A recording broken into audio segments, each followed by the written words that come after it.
Hey guys, MaddDogg Miller here at the 6th Round Podcast. Running solo today. Izzy's off doing his own thing right now. He's doing some video vlogs, so check those out on his page.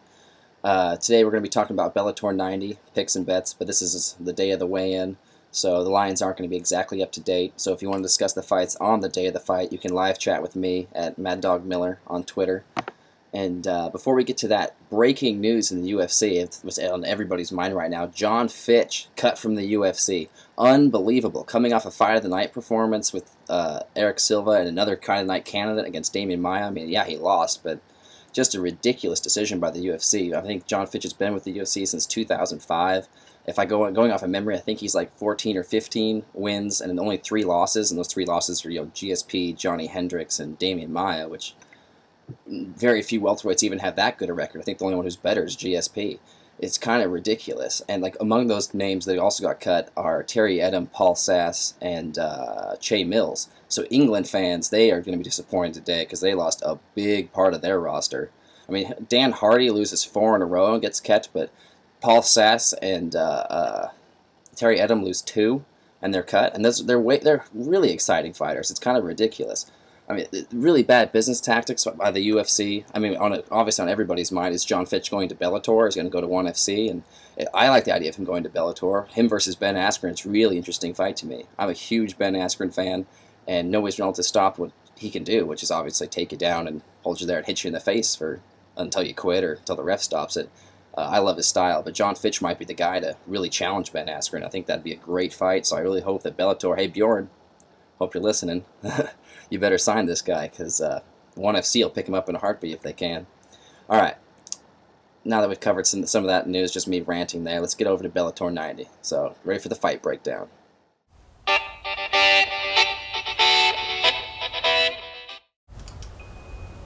First fight on the main card for Bellator 90 is the light heavyweight semifinal, Jacob Noel versus Mikhail Zayat. Noel, the American, coming in at plus 170, the underdog. He actually upset Seth Petrozelli to get into the semis. He's a stand-up fighter, got pretty heavy hands, but he does favor the ground and pound, although I doubt he will be able to get Zayat to the ground. Mikhail, the Russian, coming in as the favorite, and he deserves to be, negative 230. A long-time combat sports veteran. I think he's the European Jiu-Jitsu champ. He's the Russian Army hand-to-hand national champ. He's a Sambo world champ. I mean, he has been in combat sports for a long, long time, just trying to hit that next level. And he actually, when he made it to the next level at M1 Global, he made a pretty big name for himself. I think he went 3-0 for a while, then until he ran into a guy named Vinny Magalhaes. If you don't know who Vinny is, he's the Jiu-Jitsu Abu Dhabi world champion. And Vinny actually beat him with a head kick, so kind of surprised Mikhail. But don't look for Mikhail to be surprised in this bout. He actually upset Babalu Sobral to get into this position with a spinning back fist from hell. And I'm actually really favoring the Russian in this bout. Negative 230 is an appropriate number. We'll see where that ends up, especially today after the weigh-in. Next up, we have welterweight semi-final bout between Ben Saunders and Raul Maia. This is actually a rematch from Bellator 63 in which Saunders dominated. We'll start with Saunders. He comes in at negative 400, which is rightfully so. He has the superior striking and superior sub-game. Although Maia is the superior wrestler, Saunders has sweeps, and he really utilized those in the first fight. Every time Maia would try to take him down, he'd hold him there in the clinch, which is really Ben Saunders' bread and butter. Anybody who's willing to come in and clinch with Ben Saunders, I mean, you're just giving him what he wants. And it really didn't matter. Saunders shut down Raul wherever they were. On the feet, he could keep him on the outside. In the clinch, he could work his knees. On the ground, he worked his subs and his sweeps. It's really just a bad matchup, and styles make fights, and Raul Maia's style plays right into Ben Saunders' style. And I've actually discussed this with a few people, and one of my friends, his only bet is going to be on Raul Maia at plus 280 because he feels he's made some adjustments. And I just don't feel that's a very good bet, especially with Ben Saunders negative 400. I'm probably going to end up making a parlay with him and King Mo. I still got to take some further looks at it. But yeah, definite pick for Ben Saunders here. Following that is the other welterweight semifinal bout, Douglas the Phenom Lima versus Brian the Beast Baker. This is the bout on the card I'm most looking forward to. It should have fireworks no matter where it goes. Both guys are extremely skilled on the feet and on the ground.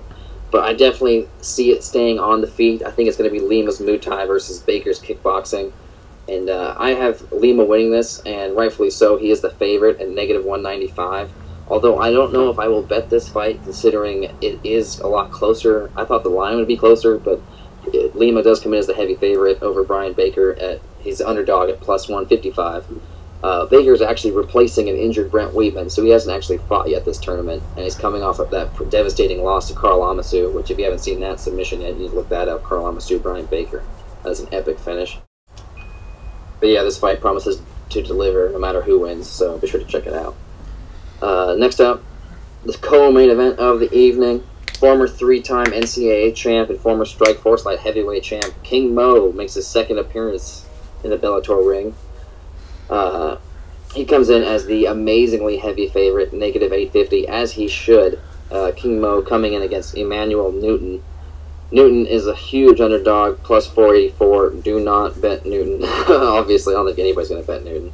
Newton's a submission-style fighter. He's from Maximum Fighting Championships. He's a former light heavyweight champ there. He is obviously going to try and get the fight to the ground. He has 2 TKO victories, but both those were ground and pound. He really has very few skills on the feet, and King Mo has been training his boxing. He kind of has abandoned his wrestling roots. I'm not sure why. In his last fight, his hands were down around his waist the whole time, and I was really worried that we're going to get another upset because that was the same card. Petrozelli and Babalov got knocked out, and so I was really worried we were going to see a sweep for all the favorites. But yeah, King Mo coming in as the heavy favorite. I'm probably going to end up parlaying him with Ben Saunders and maybe throwing another fighter in there. I still have another day to contemplate it, so again, talk to me on Twitter. But yeah, look for King Mo to come up with another spectacular knockout and work his way to the finals for either Mikhail or Noel.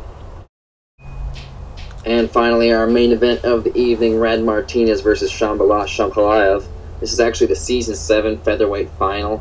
Rad Martinez with a record of 14-2. He's a former college wrestler. He's actually a teammate of former UFC light heavyweight champion Frankie Edgar. He's a ground and pound style fighter, kind of a grinder style, very similar to John Fitch, although he does have some skills on the feet. Shamkhalaev actually coming in 11-1-1. His only loss by submission, but that was quite a while ago. He is a world-class striker. Has won several titles all over Russia. He's a Muay Thai world champ, a kickboxing national champion, a karate champion, all these titles won in Russia. He has heavy, heavy hands. And it's very interesting to see that Shamkhalaev is actually the underdog at plus 130. I actually thought he would end up being the favorite, and I was going to root for Rad Martinez. I really wanted to bet on Rad as the dog, but he's coming in as the favorite at -170. I may end up throwing him in my parlay, considering Rad has never been knocked out. He has a really solid chin, and his wrestling skills. I do not think Shamkhalaev will be able to compete with Martinez. Plus, he has always kind of had cardio issues in the past, as strikers do. Wrestlers always do tend to have that superior cardio to strikers.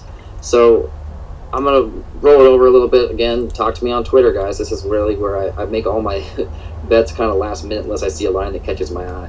But so far, my pick is Rad Martinez. I'm probably going to end up parlaying him with King Mo and Ben Saunders.